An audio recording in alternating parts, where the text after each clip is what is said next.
July 23ಕ್ಕೆ Sringeri ಮತ ಸಮರದ ಭವಿಷ್ಯ ನಿರ್ಧಾರ ಆಗುತ್ತೆ. ಅರ್ಜಿ ವಿಚಾರಣೆಯನ್ನ ಸುಪ್ರೀಂ ಕೋರ್ಟ್ ಮುಂದೂಡಿಕೆ ಮಾಡಿದೆ.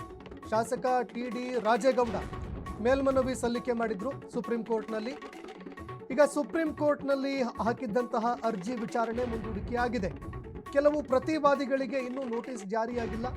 ಹೀಗಾಗಿ ಜುಲೈ 23ಕ್ಕೆ ವಿಚಾರಣೆಯನ್ನ ನಿಗದಿ ಮಾಡಲಾಗಿದೆ. ಸುಪ್ರೀಂ ಕೋರ್ಟ್ ಜುಲೈ 23ಕ್ಕೆ ವಿಚಾರಣೆ ಮುಂದೂಡಿಕೆ ಮಾಡಿದೆ. ಇನ್ನು ಮುಂಚಿನ ಯಥಾಸ್ಥಿತಿ ಏನಿತ್ತು ಅದನ್ನೇ ಕಾಯ್ದುಕೊಂಡು ಹೋಗೋದಕ್ಕೆ ಸೂಚನೆ ಕೂಡ ಕೊಟ್ಟಿದೆ. ಮಧ್ಯಂತರ ಆದೇಶ ಜುಲೈ 23ರವರೆಗೆ ವಿಸ್ತರಣೆ ಮಾಡಿದೆ ಸುಪ್ರೀಂ ಕೋರ್ಟ್.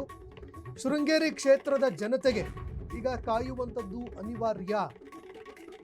ನೋಡಿ, ಶೃಂಗೇರಿ ವಿಧಾನಸಭೆ ಚುನಾವಣೆ ಅಂಚೆ ಮತ ಎಣಿಕೆ ವಿಚಾರಕ್ಕೆ ಸಂಬಂಧಪಟ್ಟಂತೆ ಶಾಸಕ ಟಿ.ಡಿ. ರಾಜೇಗೌಡ ಅವರು ಸುಪ್ರೀಂ ಕೋರ್ಟ್ನಲ್ಲಿ ಮೇಲ್ಮನವಿ ಸಲ್ಲಿಕೆ ಮಾಡಿದ್ರು. ಇದರ ವಿಚಾರಣೆಯನ್ನ ಕೈಗೆತ್ತಿಕೊಂಡಿದ್ದಂತಹ ಸುಪ್ರೀಂ ಕೋರ್ಟು ಪ್ರತಿವಾದಿಗಳು ಯಾರಿದ್ದಾರೆ ಅವರಿಗೂ ಕೂಡ ನೋಟಿಸನ್ನು ಜಾರಿ ಮಾಡಬೇಕಾಗಿತ್ತು.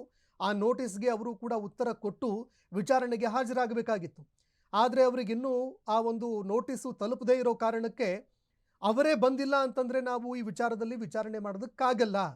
ಹೀಗಾಗಿ ಪ್ರತಿವಾದಿಗಳು ಕೂಡ ಬರಲಿ ಅಂತ ಸುಪ್ರೀಂ ಕೋರ್ಟ್ ವಿಚಾರಣೆಯನ್ನು ಮುಂದೂಡಿಕೆ ಮಾಡಿದೆ. ಅಲ್ಲಿಯವರೆಗೆ ಈ ಹಿಂದೆ ಕೊಟ್ಟಿರುವಂತಹ ತೀರ್ಪು ಅಂದರೆ ರಾಜೇಗೌಡ ಅವರೇ ಮುಂದುವರಿಕೆ ಆಗಬೇಕು ಅನ್ನುವಂತಹ ವಿಚಾರಕ್ಕೆ ಸಂಬಂಧಪಟ್ಟಂತೆ ಏನಿತ್ತು ಅದಕ್ಕೆ ಸಂಬಂಧಪಟ್ಟಂತೆ ಆ ಒಂದು ಆದೇಶವನ್ನು ಯಥಾವತ್ತಾಗಿ ಕಾಯ್ದುಕೊಂಡು ಹೋಗೋದಕ್ಕೆ ಈಗ ಆದೇಶ ಹೊರಡಿಸಿದೆ. ಚುನಾವಣಾ ಆಯೋಗದಿಂದ ಮತ ಎಣಿಕೆಗೆ ಸಂಬಂಧಪಟ್ಟಂತೆ ದಾಖಲೆಗಳನ್ನು ಕೂಡ ಸಲ್ಲಿಕೆ ಮಾಡಬೇಕು. ಹೀಗಾಗಿ ಕೆಲವು ಪ್ರತಿವಾದಿಗಳಿಗೆ ಇನ್ನೂ ಕೂಡ ನೋಟಿಸ್ ಜಾರಿಯಾಗಿಲ್ಲ. ಅಂದರೆ ಚುನಾವಣಾ ಆಯೋಗಕ್ಕೂ ಕೂಡ ಹೋಗಬೇಕು. ಮತ್ತೊಂದು ಕಡೆ ಅಪೋಸಿಷನ್ನ ಲೀಡರ್ ಯಾರಿದ್ದಾರೆ ಅವರಿಗೂ ಕೂಡ ಹೋಗಬೇಕು. ಹೀಗಾಗಿ ಅವರಿಗೂ ಕೂಡ ಅವಕಾಶವನ್ನು ಮಾಡಿಕೊಡೋದಕ್ಕೆ ಅಂತ ಸುಪ್ರೀಂ ಕೋರ್ಟು 23ರವರೆಗೆ ಯಥಾವತ್ತಾಗಿ ಅದೇ ಹಳೆಯ ಆದೇಶವನ್ನು ಕಾಯ್ದುಕೊಂಡು ಹೋಗೋದಕ್ಕಂತ ಈಗ ತೀರ್ಪನ್ನು ಹೊರಡಿಸಿದೆ.